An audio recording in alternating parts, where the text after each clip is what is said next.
But ಅನಿರೀಕ್ಷಿತವಾಗಿ ಹೊರಗೆ ಬಂದ್ರಿ. ಎಷ್ಟು ಬೇಜಾರಾಯ್ತು ಅಂತ? ಸರ್ ಮನೆ ಹೊರಡ್ಕರೆ ಎಷ್ಟು ಖುಷಿಯಿಂದ ಹೋಗಿದ್ನು.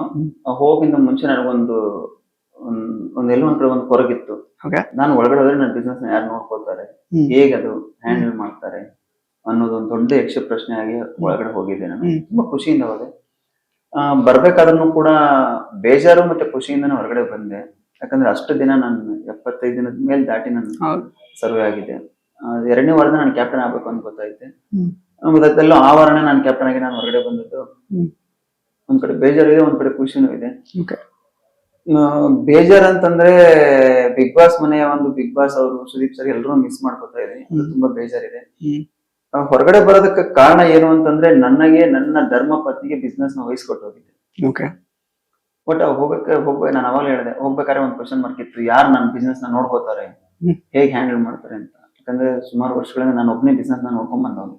ಅವ್ರಿಗೆ ಅದ್ರ ಬಗ್ಗೆ ಯಾವ್ದೇ ತರದ ನಾಲೆಜ್, ಪಾರ್ಟ್ನರ್ಸ್ ಅಂತ ಏನು ಇರ್ಲಿಲ್ಲ, ಬೇರೆ ಯಾರು ಪಾರ್ಟ್ನರ್ ಯಾರು ನೀವ್ ಅಲ್ದೇ ಇದ್ರೆ ನಿಮ್ ಬದಲು ಅವ್ರು ನೋಡ್ಕೋಬಹುದು, ಆತರ ಯಾರು ಇರ್ಲಿಲ್ಲ? ಯಾರು ಇಲ್ಲ ಸರ್.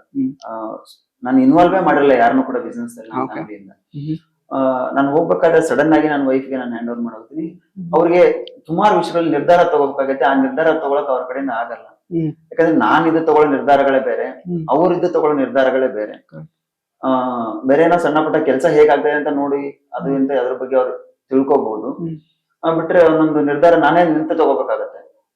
ಆ ಟೈಮಲ್ಲಿ ಅವ್ರ ನಿರ್ಧಾರ ತಗೊಳಕ್ ಆಗಲ್ಲ ಅಂತಂದಾಗ ನಾನೇ ಬರ್ಬೇಕಾಗತ್ತೆ. ಆ ಒಂದು ಕಾರಣಕ್ಕೋಸ್ಕರ ನಾನು ಬಿಗ್ ಬಾಸ್ ಮನೆಯಿಂದ ಹೊರಡೆ ಬಂದೆ. ಓಕೆ.